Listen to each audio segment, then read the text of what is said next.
911, what is your emergency?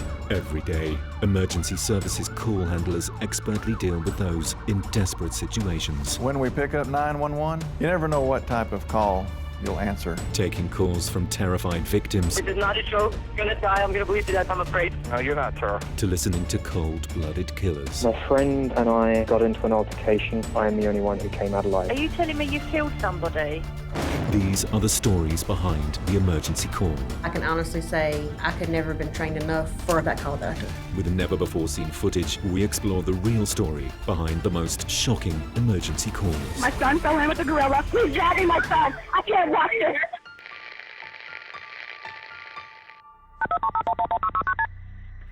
Please answer. 911, what's the address of the emergency? Please, Emmanuel Church, there's plenty people shot down here. Please send somebody right away. Are you safe? He's still in here, I'm afraid. He's still in here. You stay as quiet as possible. Do you hear me? Is there something that you can hide under? I'm under the table.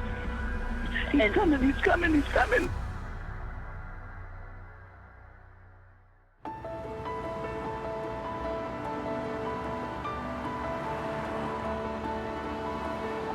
The city of Charleston is known as the holy place. It carries a lot of historic values. Everybody gets along down here. You have plenty of churches. It's a city of faith also. Even the church, Mother Emanuel AME Church, that's one of our top AME churches in the South. AME Church stands for African Methodist Episcopal, which is mainly a predominantly African-American church. It was a church of very historic values and rich in tradition, and a church that was open to anybody.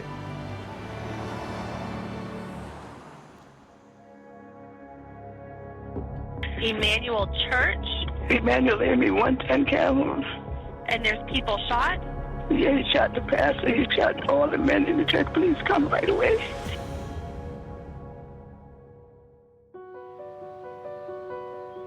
On Wednesdays, the AME Church hosted a weekly Bible studies group led by Reverend Clementa Pinckney and was attended by 12 people, as well as the pastor's wife Jennifer and their young daughter. That night, a young Caucasian man was welcomed in to join the Bible studies group. My name is Ashlyn Simone, and I am the niece of Reverend DePayne Middleton. We call her Auntie Dep. She had a nickname as Dep to all of her family, and she attended Bible study every week. And normally, she would come in with her girls. For some reason, they were not with her that night. That night, I just put my son down after feeding him. He was almost 3 months at this time, and I put him down, and the news came on. It flashed, and it was you just saw the lights, and it was a shooting at a church. And at first, it did not even dawn on me that it was her church. There's so many people dead, I think. Oh, my God. You said there's so many people dead? I think they're dead, yes. The group was gathered around 4 round tables in the fellowship hall. Mostly middle-aged and older women, a young girl, the pastor, a retired pastor, and a number of pastors who are pursuing ordination. So this is a group of very devoted church members. He really didn't say much, but that didn't matter to them, and that shows the true foundation of the church, because they didn't ask him what he wanted or where he came from. It was just come on in and sit down and partake in the study, which we're having to talk about peace and love in the community. They studied a passage called Mark 4, which is known as the parable of the sower. And it's interestingly a passage about God attempting to scatter seeds of faith onto the fertile soil of his followers. The young man just sat there listening to Pastor Pinckney and the group for around 45 minutes. When the group closed their eyes to pray, he saw his opportunity and produced a gun.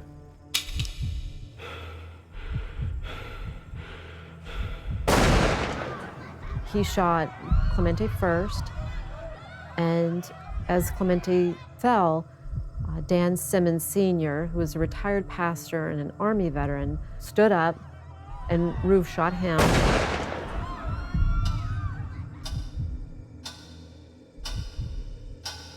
And at the same time, the pastor's wife, Jennifer Pinckney, and their little girl, Milana, who was 6 years old, were in the pastor's study. Jennifer heard the shooting begin, got up to look out and see what was going on, quickly figured it out. She shut the door, locked it, and ferried the little girl into an office next door and locked that door as well.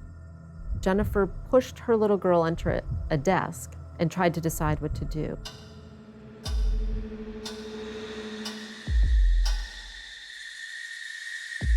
Roof went around the room shooting and reloading his magazine, which had 11 bullets in each magazine. While he was shooting, instead of running, the women dove under the tables. Many of them must have thought he was there to assassinate Reverend Pinckney. They dove under the tables, and Roof walked systematically around the tables, shooting them multiple times. The oldest person there, Susie Jackson, who was 87, was shot about 11 times. Another young man in the room, Tawanza Sanders, is shot and bleeding heavily, but he manages to push himself up, and he says to Roof, "Why are you doing this?" And Roof says, "I have to do this because y'all are raping our women and taking over the land." And at that point, he shoots Tawanza again, and Tawanza dies.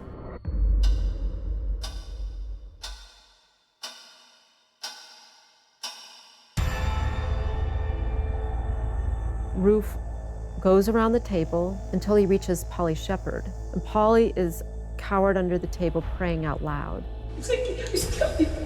Shut up. Huh? Did I shoot you yet? No, you didn't. I'm gonna leave you here to tell the story, huh?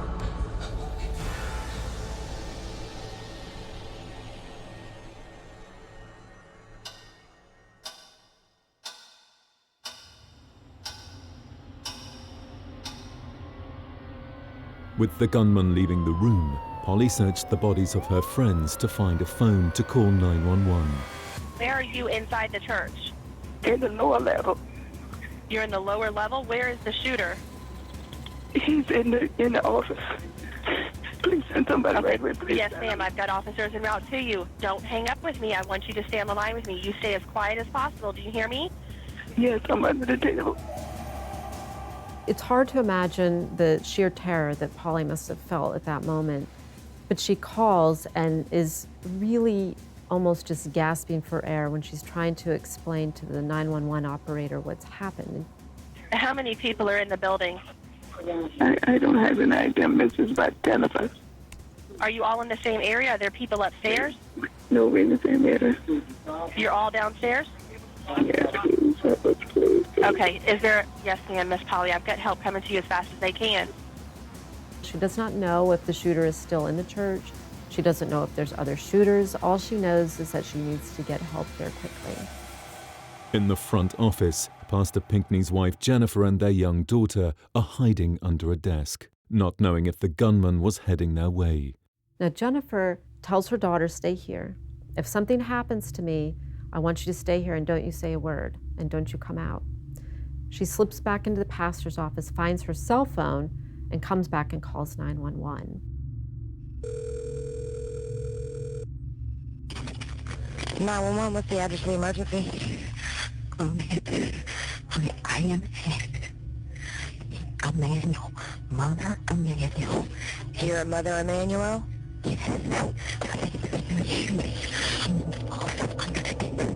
You're in the closet under the desk? Which office are you in? I'm in the front office with my daughter. Okay, ma'am, I need you to just be quiet, okay? We have officers en route to you, okay? Did you hear how many shots?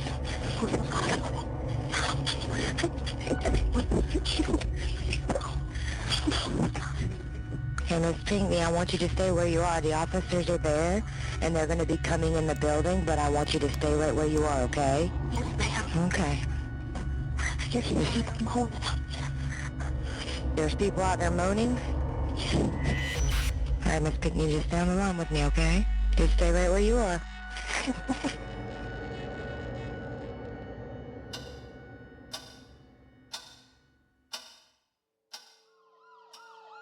As the police closed in on the church, Polly stayed hidden under the table, unaware of the shooter's whereabouts. Miss Polly, are you or anyone else in immediate danger? He's still in here, ma'am. Okay, are you able to get yourself to safety? No, I'm still under the table. He's still in the building. He's somebody coming. You can hear somebody coming? He's coming. Where is he? I don't know. He ran out that door, I think. Much to Polly's relief, the police arrived 5 minutes after the start of the phone call. The whereabouts of the suspect were unknown at that time, and after several minutes, the police found Jennifer and her daughter safe in the front office. How are you? Okay, Miss Pinkney, I'll let you go, okay? I'm Angie Goff with breaking news. We've been reporting this church shooting in downtown Charleston, South Carolina. It happened around 9 p.m. this evening. The gunman still at large. So far, Ashland and her husband had been watching the news, praying that her aunt hadn't been at the church that night.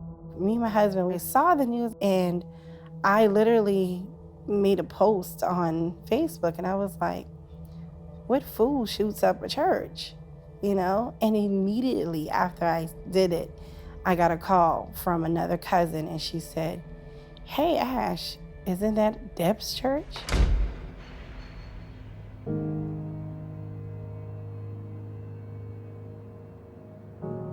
And I literally just dropped. And I immediately started calling her cell, immediately, over and over and over, just praying that she would answer and say, I didn't go that night, or hey, I'm not there. Hey, I'm okay, don't worry, I'm not there. And she didn't answer, and I just kept leaving messages after messages. Ashland drove to her grandfather's house, collecting DePayne's 3 daughters along the way. It was surreal, like I couldn't believe that this was happening, and it was happening to our family. And we couldn't even get in the house before he just broke down, and it took all of my strength to keep his body up. And we were just in a loss for words. He just said, you know, they got a call and that she was gone. And we were all just there in the yard, on the ground, just crying. We didn't even make it in the house. And it was just so hard to do it.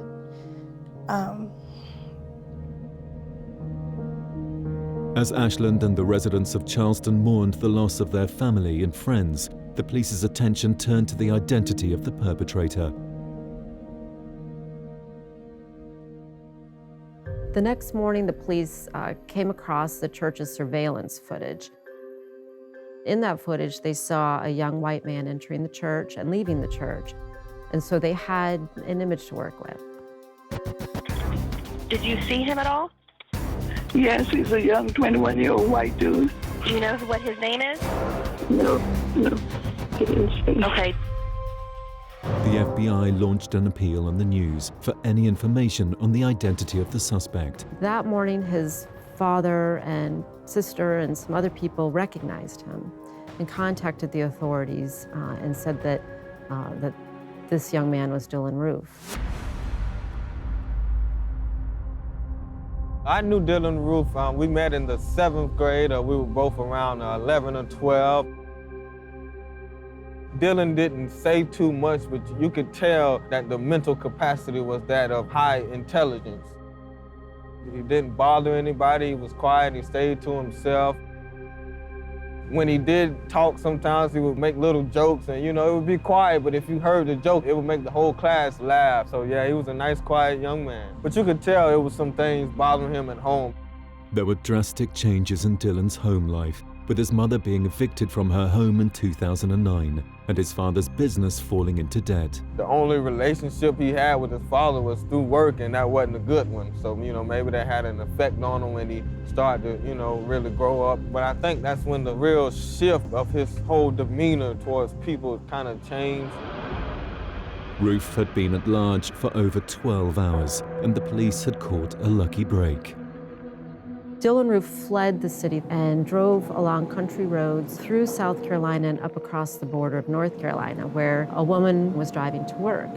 She looked over and recognized this young man in the car because Roof has a very distinctive bowl haircut. She contacted the police and continued to follow him until they arrived.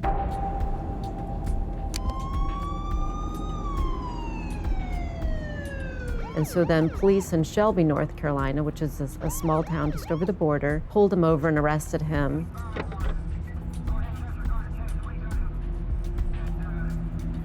He did not resist, did not put up any kind of a fight. They arrested him. He was charged with 9 counts of murder. And they found the gun he'd used in the crime on the back seat underneath a pillow.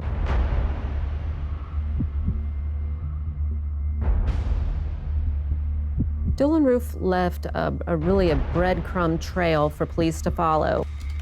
What he did was begin surfing around white supremacist websites and quickly embraced their racist views. He left behind a website in which he put his manifesto of thoughts up.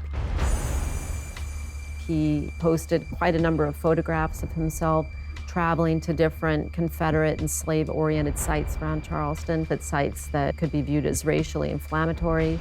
They also got a hold of his GPS, which pieced together his movements. They could see he visited Charleston about 6 times in the past 6 months before the shooting, always stopping at Emmanuel.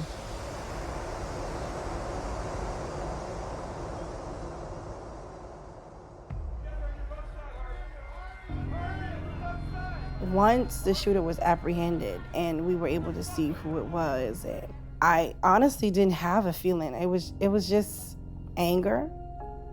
Besides that, I was just more concerned with my own family and how we would deal with it.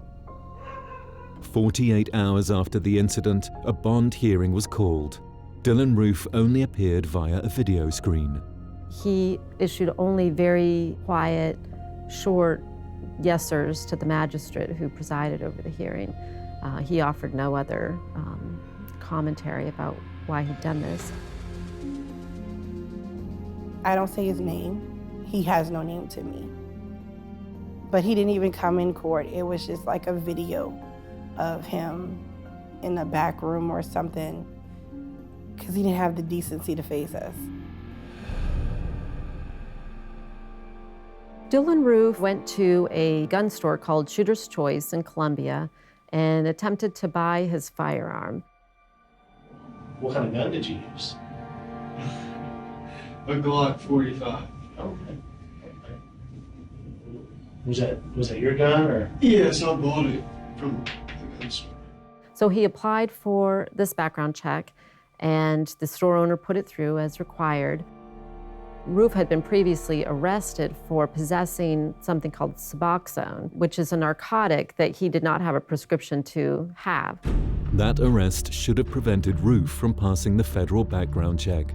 However, because of a clerical error, it was never processed. Federal law only requires gun stores to wait 3 days before selling firearms to anybody who hasn't been flagged as a danger. Roof returned promptly when the required 3-day wait was over and left with the Glock that he used in this shooting. As well as the handgun, Roof had also purchased a large quantity of ammunition over the course of several weeks from different stores. I would say one of the hardest part during the trial was not even seeing the pictures or just things from the night of, from the shooting and the crime scene. It was seeing his confession. I know it's tough sometimes to say it. It's not that I don't want to say it because I don't want to make myself seem guilty. I just don't really like saying it. But I know sometimes we have to face those things. the realities.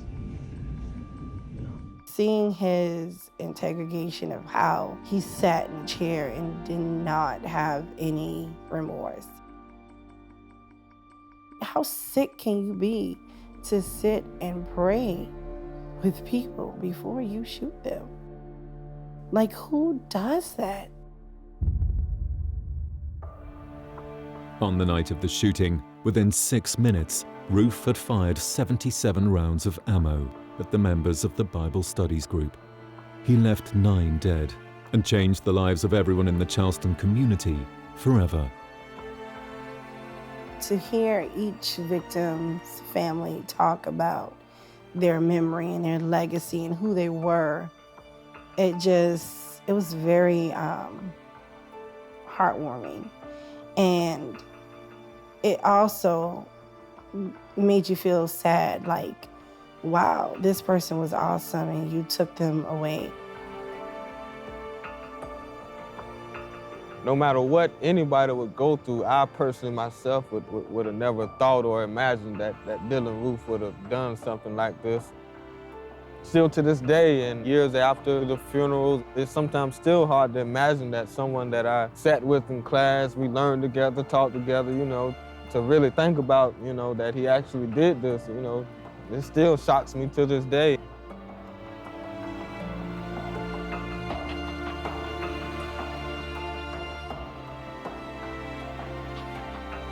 For me, I don't think justice will ever be served because it's nothing that can bring her back. She's gone.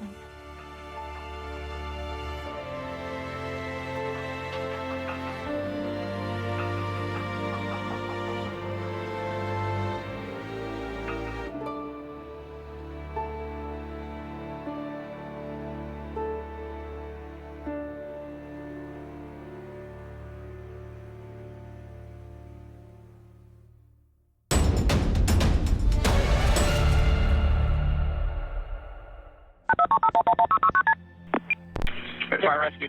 Yeah, there's a giant fire, man. Yeah, there's fire everywhere. We're getting resources into the area as quick as we can. Yeah, I know. I'm letting you know it comes really close. Okay.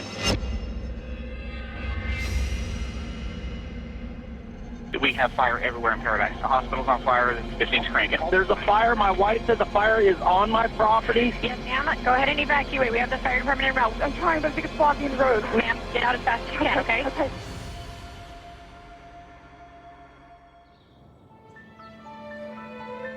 Town of Paradise is a beautiful community of about 26,500 people in the foothills of Northern California. It sits up on a fairly flat, triangular-shaped ridge. It's a community that is heavily retirement-age folks that come here to live and enjoy the mountain areas of Northern California. It has a little bit cooler climate than the surrounding valley because of the beautiful pine trees that are nestled in the town of Paradise. The unfortunate thing is those trees also have a lot of leaves and pine needles that made it very receptive to embers and firebrands. At around 6:30 a.m., a fire starts in a secluded area near the Feather River. It spreads to about 10 acres by 6:51 a.m. as emergency responders start to receive multiple calls. Fire rescue, what is the address of the emergency? She's on the Skyway headed towards Are you looking towards Polga? Are you aware of the fire in Paradise? Okay, not a fire in Paradise. We're aware of the fire in Paradise. Yeah. We're on the canyon in Paradise. Yeah, we do have a large fire down in the Polga and Concow area. Paradise has had a lot of fire history, but it's mostly been around the town. We've been fortunate through the years to not have a fire jump across the Feather River Canyon into town. During the fall period, we have very strong north winds. We've normally had some rain that dampens the area around us and the fuels and vegetation and doesn't allow fire to spread aggressively. However, we had not had rain. Propelled by northerly winds, the fire spread south quicker than the fire department had anticipated, and amber spot fires are popping up all over the area. There's a fire up north of us. Yeah, we have a fire in the Polga and Concow area. If you feel as though you're being threatened, it is recommended that you evacuate. The first evacuation order was tweeted by the Butte County Sheriff at 7:23 a.m. Fire rescue. Yes, we have major flames. We're getting resources mobilized into the area as fast as we can, okay? The fire accelerated, consuming the equivalent of a football field every second. and was now only a few miles away from the Paradise community. Okay, you're telling me they're evacuating South Paradise? We're evacuating Paradise, yes, west of Pence Road. Bryn Floriday was born and raised in Paradise. He was at work in Chico when he received a call from his wife telling him that Paradise was being evacuated. My wife and my kids were at home. I called them as I was coming up to Paradise to help them get out and told them, get your stuff and get out as soon as you can. Just before 8 a.m., 911 responders received their first call about a fire inside the town of Paradise. Fire rescue, what is the address of the emergency? A fire just started below Sawmill Peak. What side of Sawmill Peak? Well, it's on the Paradise side. I live in Paradise. I'm looking across. I see it. Resources responded, and that fire soon developed rapidly, and along with the many other spots that immediately developed alongside of that one, we knew we had a major problem. Bryn was still driving up to Paradise, not knowing if his wife and kids had escaped safely. I got to Paradise around 8 o'clock, and the sky was turning gray and orange from all the smoke, and the fire was starting to pop up on the left side of the road, right side of the road. Everywhere there was fire. There's a fire at the end of my driveway. At the end of your driveway? Yeah, right. Okay, I want you to go ahead and evacuate immediately. Bryn was able to contact his wife, who was leaving Paradise as he made his way through the smoke and flames. Last time I talked to her, she said, I got the kids and the dogs, but I couldn't find the cat. And she was crying because she couldn't find the cat. She felt very guilty about it. I said, you know what, you got the boys, you got the dogs. Just do what you can and get out of town. As I turned down my road, half the street was on fire, but I could see ahead that the rest of it wasn't. As I went into the house, the cat was sitting on the cat bed, hanging out like nothing ever happened. He had no idea there was a massive fire coming right in his direction. I threw him in the truck and locked him in there so he wouldn't get out. The propane tanks at the next door neighbor's house started blowing up. So at that point, I just grabbed what I could and got out of there. Tell us, Chica. You guys know where the hospital's on fire in Paradise? We have fire everywhere. I know. I'm just making sure. We have a guy calling saying his wife's in surgery and the hospital's on fire. Fire rescue. Hi, the hospital is on fire, sir. So we're directing resources to the hospital now. As Bryn tried to escape the growing inferno in Paradise, another resident of the town, Rochelle Sanders, was inside the burning hospital. When the fire broke out in Paradise, I was actually at Feather River Hospital. I had just delivered my son the night before. I still had my IVs in. I still had a catheter with a Foley bag. They came in with a wheelchair and loaded me up very quickly and put the baby on my lap. We were stopped almost immediately as we were getting onto Pence Road. I kept seeing these people abandoning their vehicles on the road and essentially running for their lives. There was no possible way that I could do what these people were doing and just get out and run and hope for the best.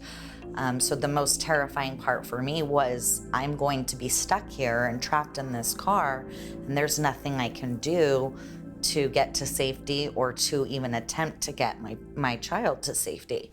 As the fire spread throughout Paradise, the situation was becoming more and more desperate. There are 4 primary routes into town of Paradise from the south and 1 route out the top of Paradise to the north. Most fire scenarios, the fire develops much, much slower than this fire develops, and we're able to progressively move people out of town.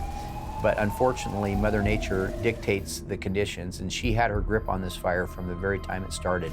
Fire rescue, what is the address of the emergency? My place is completely on fire, totally surrounded by flames. Sir, is there any way that you can evacuate? You cannot get out? No, there's no way. I'm surrounded by flames. I will advise them of your location as quickly as possible, but I don't know how quickly they're going to be able to get to you. Rochelle was still trapped and becoming increasingly worried about her husband's safety since she last spotted his car in the heavy traffic. The cell phone towers were either burnt or no longer working, so I was unable to get a hold of him and he was unable to get a hold of me. Stuck in the car with her newborn son, Rochelle faced a desperate wait to find out anything. The first time I heard anything was a text message had come through my phone, and so I responded as quickly as I could, hoping it would go through, thinking to myself, if I don't get this message out, then nobody might know that the baby and I are okay. that message did go through. Everyone was able to hear that we were still there, but safe. Fire rescue. Hey, we've got a fire at 10th and Billy. Yes, sir. The fire is moving very rapidly. If I were you, I would evacuate the area. Bryn was also trying to make his way down any road he could to safety. I got stuck at Pence Road and Billy Market, and we were surrounded by fire in all directions. Luckily, they piled everybody into one parking lot, and there was 2 fire trucks spraying all around us, 360 degrees, keeping everybody safe, everybody dry. While the fire was coming in on us, we survived because of firefighters. As Rochelle was being escorted back to the hospital from which she came, Bryn tried to get down the hill to safety. The whole time, you just heard propane tank after propane tank blowing up, and explosions all around you, trees falling, the ground shaking. It was terrifying. I think knowing that my family was safe was the only thing that kept me alive. If I wouldn't have known that they got out safe, then I think I would have lost my wits. I wouldn't have been able to think right. But knowing that they were safe is the only thing that really kept me focused on getting out of there and getting out safely. Firefighters were facing a losing battle to try and extinguish the flames. All they could do was try to keep people safe. Unfortunately, the conditions were absolutely right, and Paradise was in the gun sights of this fire from the early moments, and there was really nothing that was going to stop that fire. And the most significant way most homes were destroyed, unfortunately, is through ember ignition. From the very early moments on, it was just about rescuing people, trying to move them into shelter areas where we could shield them and then get them out of the community, and ultimately try to contain that fire. At around 5 p.m., 9 hours after they had first been evacuated from the hospital, Rochelle and baby Lincoln had finally been escorted out of Paradise to the safety of Chico Hospital. Emergency workers and aid had helped me into a wheelchair, and a nurse was holding baby Lincoln, and then they couldn't get me to stop crying if they tried, because it was like all of the emotion I had been bottling for the whole day just came flooding out all at once. I felt such relief to be somewhere where I knew the baby and I were finally safe. Not only were mother and baby safe and well, Rochelle's husband had also arrived at the hospital. I hadn't really had a chance to see him and embrace or anything at that time yet, but he was there, and it was part of the release, I think, was all of us being at the hospital safely reunited. The fires in Paradise continued to burn well into the night and for several weeks. Aircraft were deployed to drop large volumes of water onto the fires to help control them. However, due to the high winds, the fires were not easily contained. It took until the 25th of November to fully contain the wildfire, and that was in part thanks to a heavy rainstorm several days earlier. I've never seen the amount of ember ignition that occurred on any other fire in my career as I did on this, nor have I ever seen such a large population base affected so quickly. There's a lot of elderly that live in Paradise. There's several large elderly care homes. There's a lot of mobile homes up in Paradise. The mobile homes, unfortunately, because of their close proximity to each other, I didn't see too many mobile home parks or communities that made it. They were devastated. I've never seen structures reduced to a foundation and the amount that you see here. There's so many people that we work with, and I work with, and I'm close with, that have lost everything. I guess the big question is now, what's going to happen to the town of Paradise? Do people want to rebuild up there? Do you want to rebuild one of the most deadly wildfires ever in United States history? Paradise is an awesome community. I pray and hope that it's going to be rebuilt. I hope we get enough donations and support to be able to see that town live again. That'd be pretty amazing. The loss is devastating, and we have to rebuild everything. I do believe we'll end up back there. I just don't know what that looks like for us and our family yet. I love my town with all my heart. I've been there my whole life. I plan on going back and rebuilding.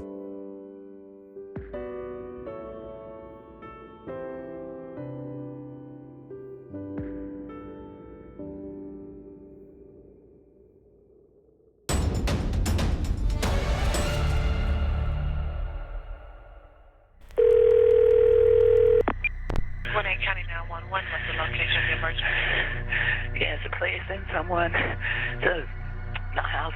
They've attacked me and my husband. Please hurry. They drugged us with Xanax. They've attacked us. And they're trying to kill us. Please, please hurry, please. Just now to follow me. Please. They beat me up. They beat him up. They're trying to kill us. My children are trying to kill me.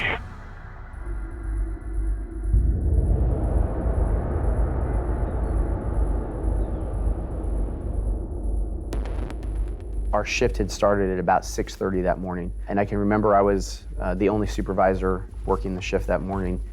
I remember joking with the shift that it was going to be a nice, quiet, easy Saturday with not a lot of calls, and we were still sitting in roll call when the call came in at about 7 or maybe just a little bit after. Please. Okay, how did they try and kill you, ma'am? They're trying to strangle us and shoot us, and they put Xanax in our food, and they thought we were asleep. They tried to attack us. They beat me up. They beat him up. They're trying to kill us.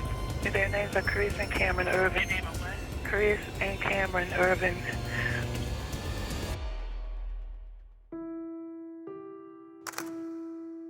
Zachary and Yvonne Irvin lived with their two boys, Chris, 22, and Cameron, 17, in their family home in a quiet part of the community.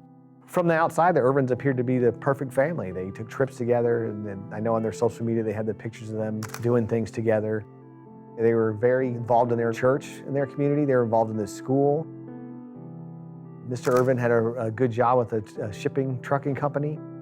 Mrs. Irvin, I believe she ran her own business, and they appeared to be supportive of the boys and whatever they did, football or the band. Who would you want to be your neighbor in your community? Please hurry. Oh, please hurry. And where are they at now, ma'am? They're in the house. They're trying to attack my husband. He's made it to the garage and just trying to blow the horn to distract, get our neighbor's attention. And I was able to get up to the phone and call you. But please hurry, please. All right, ma'am. The 911 call is very chilling. It's one of the worst 911 calls I've heard, if for no other fact than the mother is telling the dispatcher that her kids are trying to kill her. They're on their way, ma'am, okay? Just down the phone me. Are you in your room? Yes, I am, but I don't know if they're going to find me. You could tell that she's groggy from the Xanax, and she's very confused, and she's repeating herself a lot. And the children are still in the garage? Yes, they're trying to attack my husband. I don't know. Do you hear what's going They on? have a shotgun. We have a shotgun and a pistol in the house, and I can't find my pistol, so I'm assuming they've taken it, and they have his shotgun. So I don't know if they're going to plan on shooting him or not, but please, please hurry. Okay. And then you actually hear them come into the room and start beating her. I just heard them say, "Where did Mom go?" They headed upstairs now.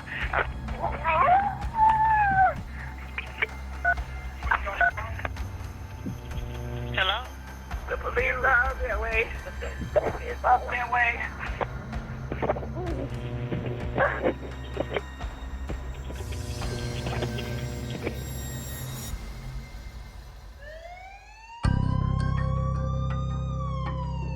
As soon as the call is dispatched to one of our officers, I knew immediately that it was a call that, as a supervisor, I'd have to go to.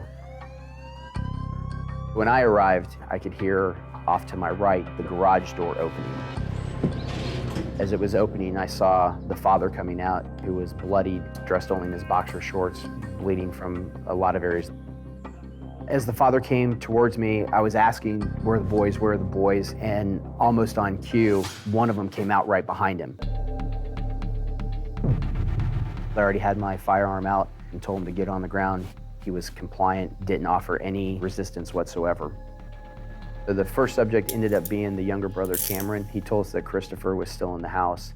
And as we made entry, Christopher was in the family room area and was taken into custody there.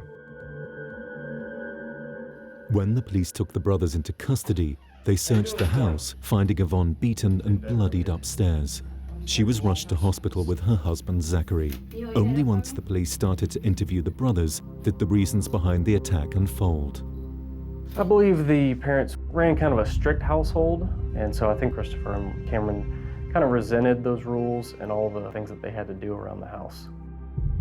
Christopher felt a pressure from his father to live up to his image because his father had played college football, and so he had also gotten a scholarship to play college football. When I got to college, I realized I don't even like football like that. I don't want to be at a school. I'm just here because my dad wanted me to play football. He dropped out of school and moved back home. His father tried to get him a job at his work, but that didn't work out. And then he totaled his car and he had some financial issues. So there was a lot going on in his life that he couldn't seem to handle. At some point, especially through Chris's failures as he became an adult, the parents realized they didn't want to make the same mistake with Cameron. They told him, we're not going to offer you the same opportunities that we did for him, which of course enraged the younger brother because he's thinking that's not fair. I mean, they were trying to be good parents. While I've been gone, I was talking to my brother. He said their relationship has gotten progressively worse. When we interviewed Cameron later, he brought up, and actually Chris brought this up too, sort of a dissatisfaction with the family unit. He was upset with my brother. My brother was in the band. He really didn't like that. Cameron, when we went in to talk to him, he said things like that he's been planning this since he was 11 years old, which was way before any of this stuff happened. But he specifically said since he was 11, he'd been planning to kill his parents.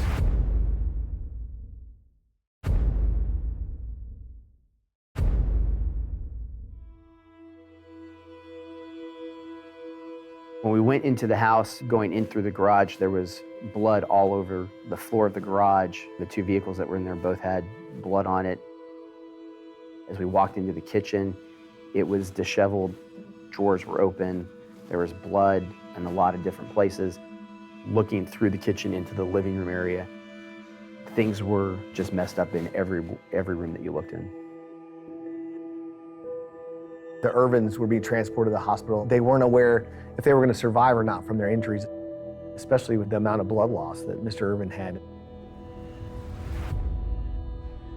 Surprisingly, Yvonne and Zachary Irvin survived the frenzied attack by their children. Zachary was stabbed more than 10 times and had the blade from one of the knives removed from his spine.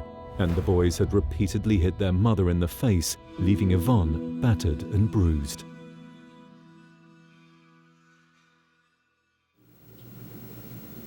Mom and Dad are okay. They're probably going to testify against us, but at least it was not going to be murder.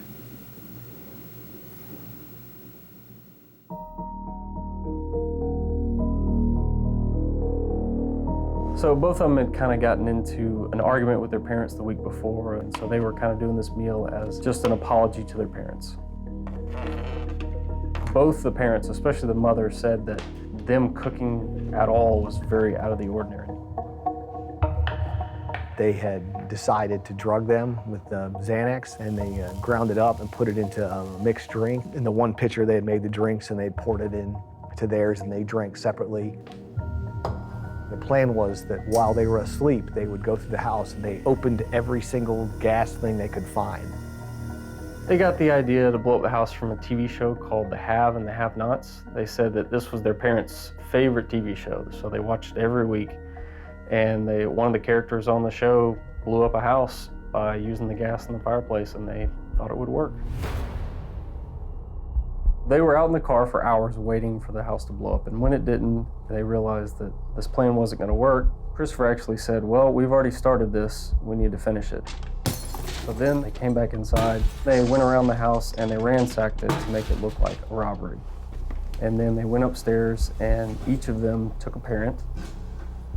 They tried to smother them with pillows. He said it was during that process that his father woke up and they started fighting at that point. What are you doing? Stop it! Come on! And then at some point, one of them grabbed the shotgun out of the closet, which they didn't have rounds for. They struck them with it and ordered them and marched them downstairs into the living room. And then they stabbed the father, attempted to strangle the mother. They attempted to suffocate her with a plastic bag and saran wrap. The father and the brothers continued fighting. At one point, the knife that Cameron had stabbed his father with in the back and the neck, it had broken, so he went and got another knife, bread knife, and that they had pulled the knife across his throat, trying to kill him. And then when the mother went up to call 911, they attempted to set her on fire. It was at that point is when he's trying to light her on fire that the officers arrived, basically saved their lives, like getting there that quick. I think if the mother had not had a chance to make that 911 call, I have no doubt that those boys would have killed their parents that day. During the attack, the brothers had drugged, suffocated, stabbed, attempted to shoot, burn and beat their parents to death, and failed every time. The parents, when they had started becoming healthier, they did not want to press charges. They had forgiven the boys. They talked to them regularly at the jail. They visited them constantly. They wanted to forgive what had happened and just start over. When we went to the sentencing hearing, the parents both got on the stand, and they, I believe the mother specifically said she did not want them to go to jail at all. The judge rightly, I think, ruled that for the community, the safety of the community and everyone else, they did need to go to prison for what they did.